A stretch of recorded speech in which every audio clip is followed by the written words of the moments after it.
Hello there, and welcome to the Outside Views weekly magazine on European politics.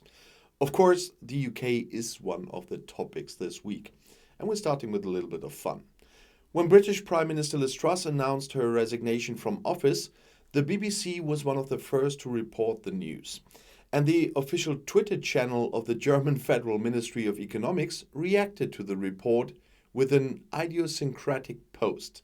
The link to the hip-hop song Can't Truss It by Public Enemy. The song is about slavery and British colonialism, among other things. And within a short time, Economics Minister Robert Habeck from the Greens received dozens of references to the tweet. Many users criticized the post song as irrelevant and not very diplomatic. The House deleted the tweet and announced an explanation on that day. The tweet about Truss' resignation was therefore not an official communication from the ministry, writes the ministry at least on Twitter. We are currently investigating the matter and thank everyone who brought it to our attention. Either the original tweet was a bad joke, however, it's more realistic that the song was posted by a ministry employee who has access to the official communications of the House and confused them with his private account. But now we know what they think privately in that ministry. Even without tweets from Berlin, Liz Truss had to put up with a lot of ridicule after her announced withdrawal. A British tabloid newspaper has chosen an iceberg lettuce as the freshness winner in an endurance competition against Truss. And Moscow reacted with a malicious comment on the Prime Minister's short term in office. In just 6 weeks at the head of government, Truss initially caused turbulence on the financial markets with controversial tax cut plans. She then changed her finance minister and made a U-turn in fiscal policy. Due to the government chaos, calls for a resignation had become louder and louder. And the EU heads of state and government have agreed to work on a price cap against extremely high gas prices. We will introduce a market correction mechanism to limit episodes of excessive gas prices, said EU Commission President von der Leyen on Friday, after around 10 hours of negotiations at the EU summit in Brussels. Her authority will work with the ministers of the EU member states on a legislative proposal. German Chancellor Olaf Scholz was satisfied with the outcome of the Brussels EU summit on the energy crisis. We pulled ourselves together, said the Social Democratic politician on Friday night after around those 10 hours of consultations with his colleagues. It's a good sign of solidarity. The foundations have been laid so that Europe can act and decide together on issues relating to high energy prices. According to Scholz, the energy ministers should now agree on the specific details based on the principles laid down at the summit. If that doesn't work, the Council of Heads of State and Government will have to do it again. When asked if he felt isolated in the energy discussion, Scholz said, "In no way." French President Emmanuel Macron said earlier in the afternoon about Germany's course, "I think it's not good, neither for Germany nor for Europe, that Germany isolates itself." The final declaration of the summit specifically mentions a temporary dynamic price corridor for gas trading. However, this should not jeopardize the security of supply. In addition, a cost-benefit analysis is to be carried out for a price cap for gas used to generate electricity. The maximum price should not lead to an increase in gas consumption. And in addition, Chancellor Olaf Scholz and his colleagues supported in principle that the latest legislative proposal by the EU Commission to create the possibility for joint gas purchases. In principle, more than half of the EU countries support a European gas price cap. However, there are different concepts of how the price should be limited. States such as Germany and the Netherlands had rejected a gas price cap, arguing, among other things, that this could jeopardize security of supply. And we are with Russia again. Russia's attack on Ukraine was to last only 3 days. The war has now been going on for more than 7 months and is a heavy burden on the Russian treasury. Against the background of the financial burden of the unprovoked war against Ukraine, Russia is withdrawing the equivalent of 16.5 billion euros from its most important sovereign wealth fund. The funds would primarily be used for paying off national debts and granting loans to regions and for paying social benefits. That's what the Russian Ministry of Finance announced on Thursday. Russian government spending increased 21% from January to September compared to a year earlier, the ministry said. The increase is due to expenses related to the war against Ukraine. The government has approved the withdrawal of funds from the National Wealth Fund to offset budget deficits, it said. According to a government forecast from September, the deficit in the state budget will amount to 0.9% of gross domestic product by the end of the year. And the more than 20 million pensioners in Germany will receive a one-time payment of 300 euros in December to relieve them of energy and food costs. The Bundestag, the federal parliament, decided on the special payment on Thursday with the votes of the so-called traffic light coalition of SPD, Greens and FDP, as well as the opposition groups or the faction Union and the left. The AfD abstained. Federal pensioners will also receive the money now. The total costs are estimated at 6.4 billion euros, which the federal government will bear. The money is to be paid out by the pension insurance company by December 15th. The special payment is taxable but exempt from social security contributions. A second heating subsidy for housing benefit recipients should also pass Parliament on the same day, but I haven't received it yet when I'm filming this. With the energy price flat rate for pension recipients, it was also decided to relieve employees with low incomes of social security contributions.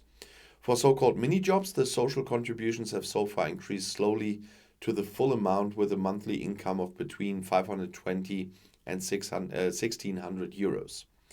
The sliding zone for employment subject to social security contributions in the transitional area will be increased to 2,000 euros in 2023. Employees are to be relieved of around 1.3 billion euros as a result. Pension, health, long-term care and unemployment insurance lose social contributions of the same amount. The second heating subsidy is intended to bridge the period until the planned housing benefit reform comes into force on January 1st in 2023. The subsidy should be 415 euros for a single person and 540 euros for two people. For each additional household member, the subsidy increases by 100 euros. Students and trainees who receive BAföG, that's student aid or other aid, should receive 345 euros as heating subsidies. If possible, the money should be paid out later this year. The federal government wants to bear the expenditure of around 550 million euros. The subsidies for those drawing pensions and housing benefits are part of the Traffic Light Coalition's third relief package. The Traffic Light Coalition had agreed on the energy price flat rate for pensioners and pension recipients at the beginning of September with their third relief package, and in the previous relief packages, no relief was provided specifically for pensioners, so they had to repair this now. And for Austria's former Chancellor Sebastian Kurz, he has announced legal action in response to allegations of corruptions by a former close confidant. He will legally defend himself against Thomas Schmidt, wrote the former politician of the conservative ÖVP on Facebook on Thursday. All allegations against me will turn out to be false, he wrote. Schmidt had testified extensively to the corruption prosecutor's office in recent months.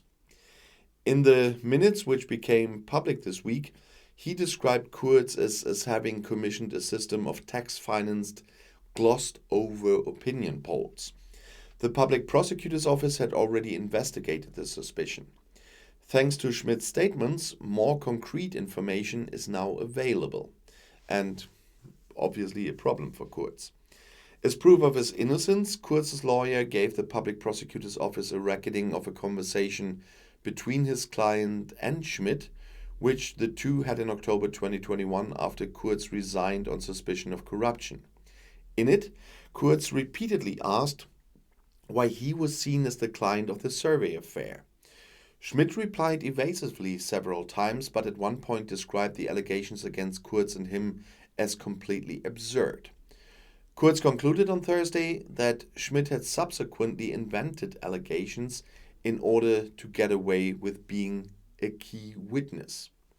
Schmidt's protocol, in which he also accuses ÖVP parliamentarians and entrepreneurs of illegal intervention, has put a renewed strain on the coalition between the ÖVP and the Greens. The parties want to continue governing, though. The opposition is calling for new elections now. And after 8 years under social democratic leadership, Sweden is shifting to the right. Conservative Ulf Kristersson will lead a minority government. Around 5 weeks after the parliamentary elections in Sweden, the conservative Ulf Kristersson was elected the new prime minister. He received the necessary support from the Reichstag in Stockholm on Monday, also thanks to the votes of the right-wing populist Sweden Democrats. 176 of the 349 MPs voted for Kristersson, 173 against him. The leader of the Conservative Party, the Moderates, is taking over from the Social Democratic Prime Minister Magdalena Andersson. Already on Tuesday, he will make a government statement and present it as cabinet. No, he did make it. The change of government is completed by King Carl XVI, Gustav. A conservative right four-party bloc around the moderates and the extremely strong Sweden Democrats won 176 of the 349 seats in the Reichstag in the parliamentary elections on September 11th. The left-wing camp around Andersson's Social Democrats just missed out on the majority with 173 seats. Andersson had led Sweden with a minority government since November, just like her Social Democratic predecessor Stefan Löfven in the previous 7 years. Kristersson will also rely on a minority government. He wants to govern with a three-party coalition consisting of the moderates, the Christian Democrats and the Liberals, working closely with the Sweden Democrats in parliament. Without the right-wing populists, who achieved a record result in the election with more than 20% of the votes and came second for the first time, the new governing coalition will not be able to achieve a majority of its own. Kristersson, Sweden Democrats leader Jamie Eckerson, and other top representatives of the conservative right-wing party bloc have anchored their cooperation in an agreement. One of the main projects is the fight against gang crimes, which repeatedly manifests itself in deadly shots. The Sweden Democrats will also put their stamp on immigration policy. Eckerson has already announced a paradigm shift with stricter regulations and lower quotas for refugees. There's also criticism of the cooperation with the Sweden Democrats within the Kristersson bloc. Several liberals who traditionally take very different positions on immigration issues than the right-wing populists expressed disappointment at the weekend. However, Kristersson made it clear on Monday that the agreement is valid. Minority governments are not uncommon in Scandinavia. Denmark and Norway are also currently governed in this way. A novelty, however, is that the Swedish right-wing populists will be actively involved as a supporting party in such a constellation.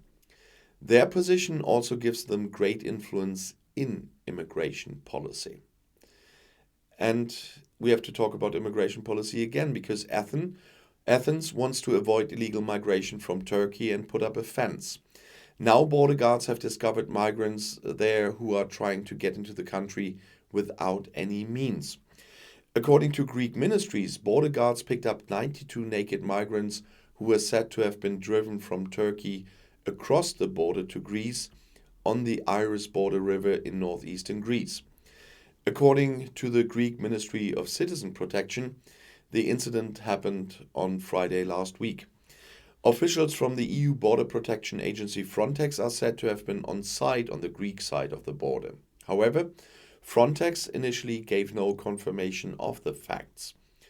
A photo of naked men was circulated in a tweet by Greek Migration Minister Notis Mitarakis on Saturday, claiming to prove the incident.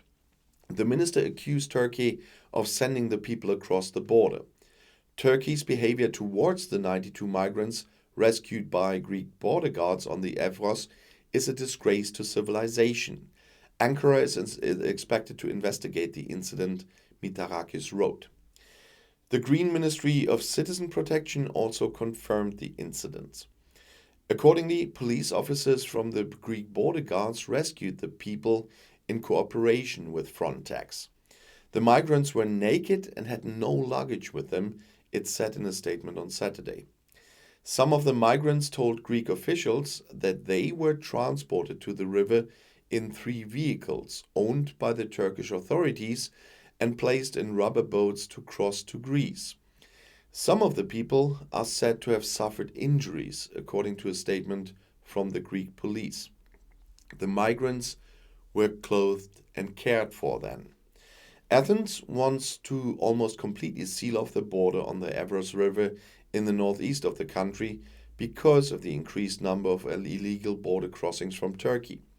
The existing 35 kilometers of border fence along the river are currently being extended by 80 kilometers. Not only on the Evros, but also in the eastern Aegean, Greek border guards had recently recorded a significant increase in the number of refugees. And nobody must forget that the EU paid and pays billions to Turkey to prevent this and not to play Belarus and bring them there themselves. That was my choice of topics for this week. I hope I see you again next week, or in the meantime on one of my other channels. There are other weekly magazines. Of course, there's my UK channel with 3 daily videos and a lot of other topics. You'll find everything in the video description under this video. I'll see you in my next video. I'll be back.